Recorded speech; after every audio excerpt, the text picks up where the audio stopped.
Hey, come sit with me for a minute. I want to talk about something that happens to so many English learners. You study for years, you know grammar, you know vocabulary, and then one day, you travel somewhere, or you meet someone who speaks English, and real conversation happens, and it feels nothing like what you studied. Someone says something fast, they drop half the words. They say things like, "What you doing?" or "I dunno," or "Gonna grab some coffee." And your brain just stops. Because this is not the English from your textbook. This is not the clear, slow voice from your app.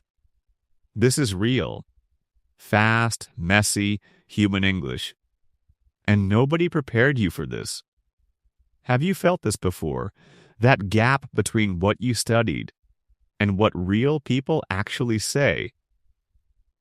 I want you to know something right now. This is not because your English is weak. This is because there are actually two different kinds of English. Textbook English. Clear, slow, perfectly grammatical, and real English. The kind spoken between real people. In real kitchens. In real shops. In real friendships. And these two kinds of English can feel like completely different languages sometimes. Here is the good news. You can learn real English, the same way you learned textbook English, through the right kind of practice. Not more grammar rules, not more vocabulary lists, but something different, something that trains your ear and your mouth together. For real conversation. Not perfect classroom conversation. Today I want to give you 3 lessons, 3 ideas that will help you understand and use real everyday English. The kind people actually speak, not the kind found only in books. Stay until the end. Because lesson 3 gives you a simple daily routine. Something small that trains you for real conversations you'll actually have in your own life. Let's begin. Here is something nobody tells learners clearly enough. Real spoken English is not the same as written English said out loud. When people speak naturally, they connect words together. They drop small sounds. They shorten things.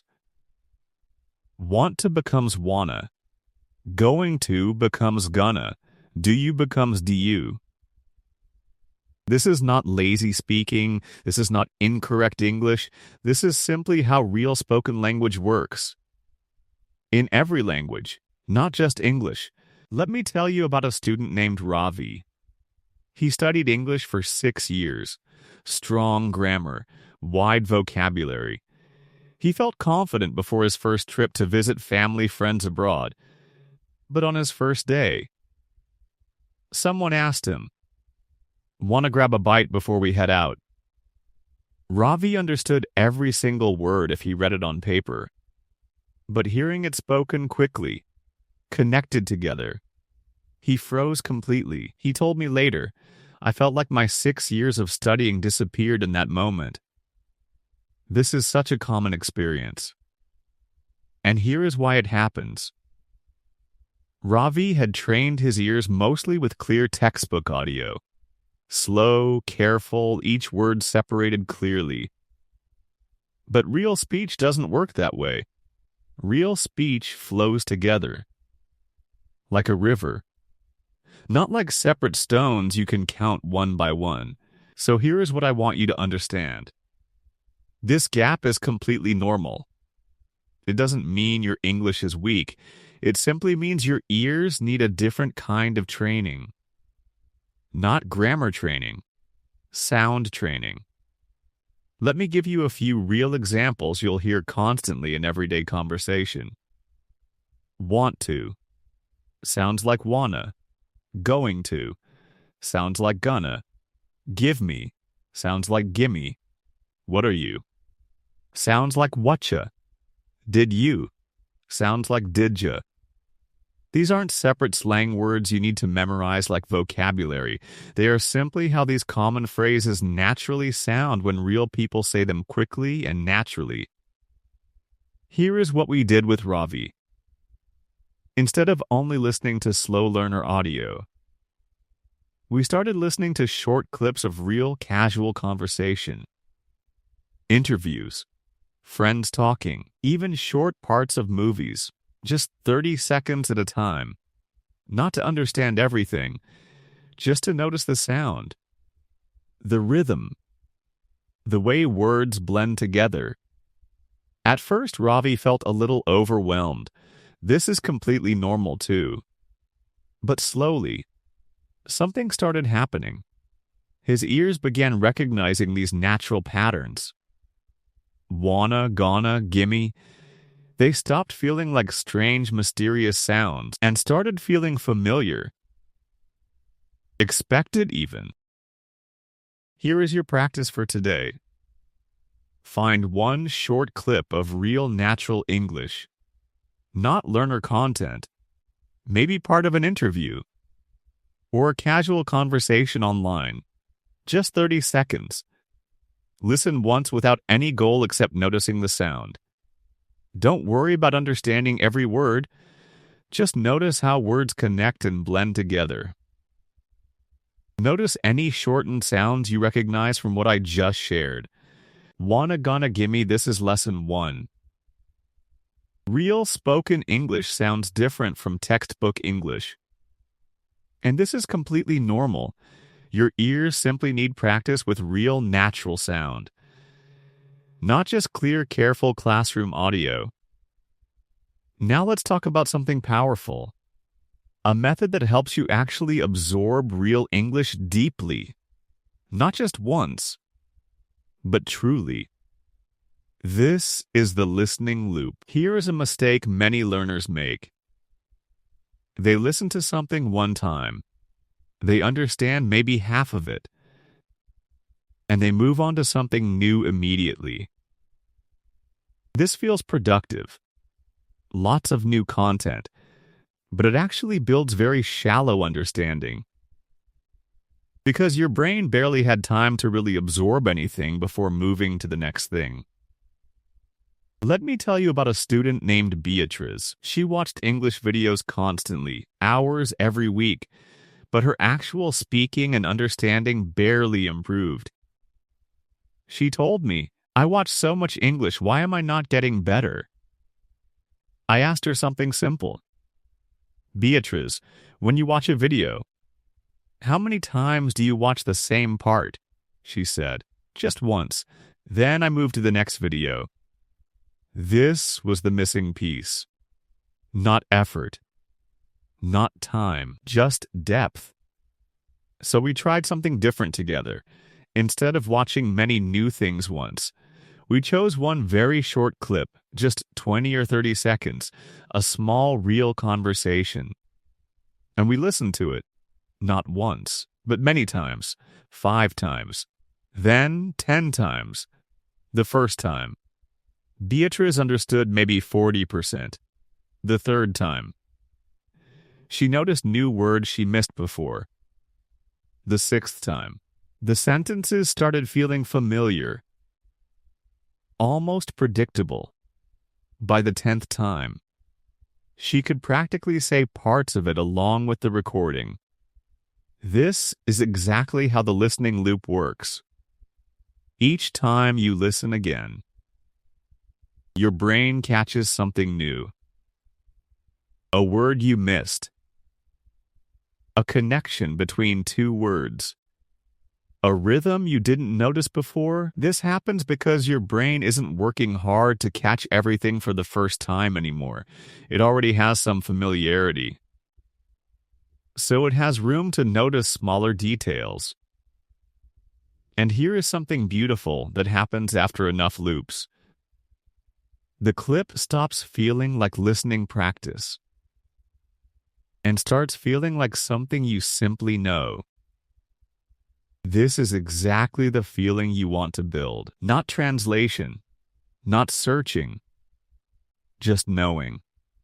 Only after this, repeated listening. Should you try shadowing, saying the words out loud yourself? Because now your mouth is copying something familiar, something your ears already trust. This makes shadowing feel much smoother, much less like guessing blindly. Here is your exercise for today. Choose one short reel clip. 20 to 30 seconds is enough. Listen to it 5 times in a row. Just listening. No speaking yet. Notice what becomes clearer each time. Then listen 3 more times. After that, try saying a few words along with the recording. Just a little, not the whole thing perfectly.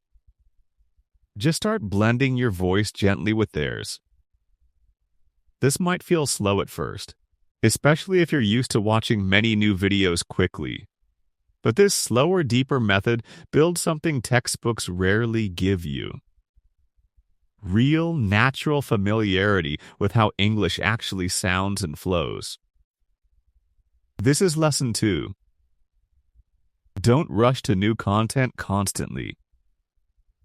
Loop the same short reel clip many times first.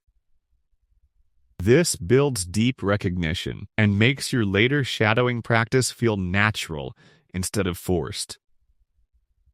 Now here is the final piece. And this brings everything together into something you can truly use in your real life. Many learners practice English on random topics, interesting articles, general conversation questions. This is useful, but it often misses something important. The actual situations you'll really face in daily life. Let me tell you about a student named Noor. She was preparing to move to a new country for work. She practiced English conversation regularly, discussing hobbies, discussing news, discussing opinions, all useful topics.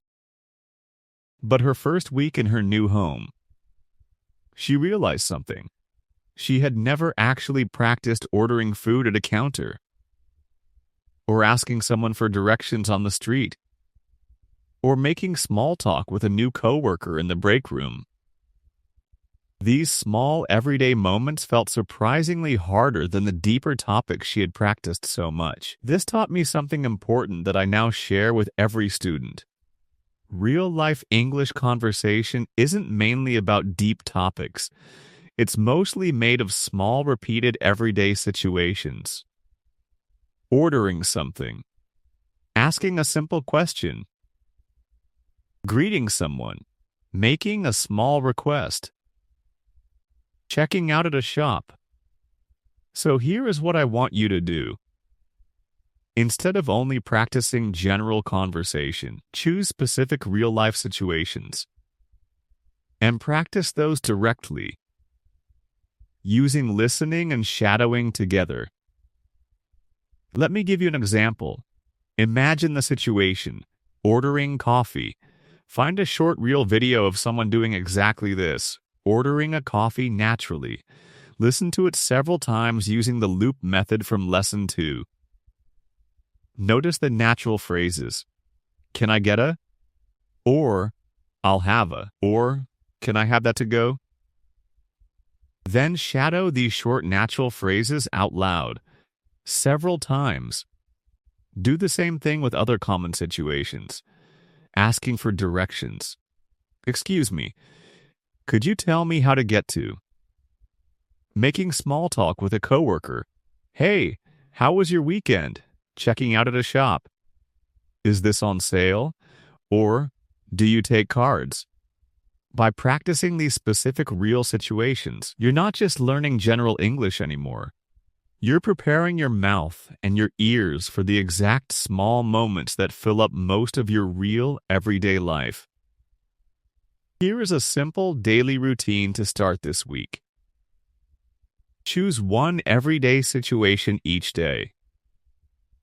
Monday could be ordering food. Tuesday could be asking for directions. Wednesday could be small talk with a coworker or neighbor. Find one short reel clip related to that situation. Loop it several times. Then shadow the key phrases out loud. This whole practice takes just 10 to 15 minutes. By the end of 1 week, you'll have practiced 5 real, everyday situations deeply. Not just understood them, practice them with your own voice. Ready to use them the next time a similar moment happens in your real life. This is Lesson 3. Practice specific, real, everyday situations, not just general topics. This prepares you for the small, real moments that actually fill up most of your daily conversations. Let's look back at everything we talked about today. First, real spoken English sounds different from textbook English. This is completely normal. Your ears simply need training with real, natural sound, not only clear classroom audio.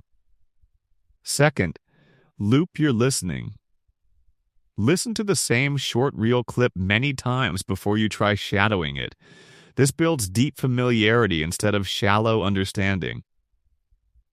Third, practice specific everyday situations. Ordering food, asking directions, small talk at work. These small, real moments make up most of your actual daily conversations. I want you to really hear this next part. Real conversation skill doesn't come from understanding everything perfectly. It comes from familiarity, built slowly, through real, repeated practice, not through one perfect lesson, but through many small, honest sessions, repeated over time. Every person who feels comfortable in real English conversations today once felt exactly like you, confused by fast, natural speech, surprised by how different real English sounded from what they studied. The only difference is they kept training their ears and their mouths, little by little, with real language, not just textbook language. You can build this too. Starting today. Not next week, not when everything feels clear already. Because clarity comes from this practice, not before it. So here is my question for you right now. Can you find just one short, real clip today, not learner content, something real, and listen to it 3 times right now? Just notice what you catch. I believe in you. I have watched so many students go from feeling lost in real conversations to feeling calm and familiar with everyday natural English, not because they became perfect, but because they kept practicing with real language. Consistently, patiently. You can do this too. If this video helped you today, please give it a thumbs up. It really helps this reach more people who need to hear it. In the next video, I want to show you the most common everyday phrases native speakers use constantly. The small natural expressions that instantly make your English sound warmer and more real. I'll see you there. Take care of yourself. And go find one real clip today. Real practice starts with real English.